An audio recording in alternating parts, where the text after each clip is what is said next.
નમસ્કાર ખેડૂત મિત્રો, આજે આપણે ગાંગડા ગામમાં આવી ગયા છીએ, જ્યાં ખેડૂત મિત્ર આપણી સાથે હાજર છે. તેઓએ બાજરીના પાકમાં Gurudutt કેમેન્ટેકનું plus zinc booster variety જે આવે છે, જે ગ્રેડ 5 આવે છે, તેનો યુઝ કરેલો છે. તો ખેડૂત મિત્ર આપણી સાથે હાજર છે, તો એના માટે આપણે સાંભળીએ કે એને રિઝલ્ટ પ્રોમ્સ અને બુસ્ટરનું કેવું મળ્યું. બરોબર, તો ખેડૂત મિત્ર આપનું આખું નામ?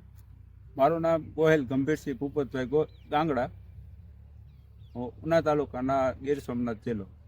ઓકે, તમે આ બાજરીનો જે પાક છે એમાં બુસ્ટર આપણે વાપરેલું છે, બરાબર? Plus zinc booster.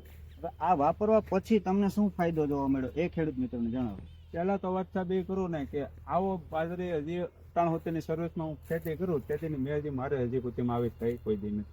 મતલબ કે તમે દર વર્ષે બાજરીનું વાવેતર કરો જ કરું છો, છું, હા. અને આ વર્ષે બાજરી વાવી જ છે, પણ તમે જે બુસ્ટર ઝિંક બુસ્ટર આવે છે, બરોબર, તે વાપરેલું છે, અને આ વખતે તમને બાજરીનો ઉતારો અને ઉત્પાદન સારું એવું દેખાય છે, બરોબર. અને એ સિવાય બીજી કઈ વધારાની ટૂંકમાં ફેરફાર દેખાય બાજરીમાં તમને, ડુંડામાં કે ફૂટમાં કે કોઈ વસ્તુ? ઊંડામાં ને એમાં એવું છે કે પહેલાં તો આવો ભરાવદાર ઓલો જ ન થતો.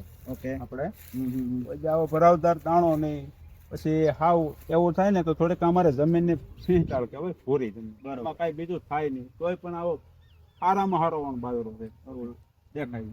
કેમ કે જે જો આ બીજું પોષણ એવું સારું છે ને કે એની કોઈ ઓલી જ નથી. બરોબર. ટૂંકમાં દર વર્ષે કરતા તમને આ વર્ષે બાજરી સારી સારામાં સારી અનુમાન છે, બરોબર.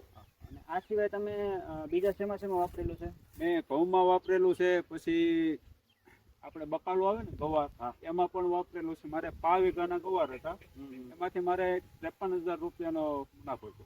બરોબર. એટલે ટૂંકમાં તમે ઘઉં, ગુવાર અને બાજરી, અને બીજું સર એ કે મેં 17 કિલો ઘઉં વાયેલા હતા, એમાંથી અમારે 2 ખાંડી જેવું ઘઉં છે. આ એકમાત્ર ખાતર જ 2 વાપરેલા હતા. બરોબર. ખાતર સિવાય બુસ્ટર સિવાય બીજું કોઈ વસ્તુ નથી, અને એટલું સારું ઉત્પાદન તમને મળેલું ઘઉંમાં.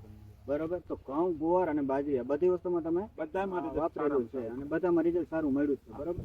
તો તમે બીજા ખેડૂતોને ભલામણ કરશો જે અત્યારે વિડીયો જોવે છે અને કે આ વસ્તુ વાપરવા જેવી ખરી? 100%.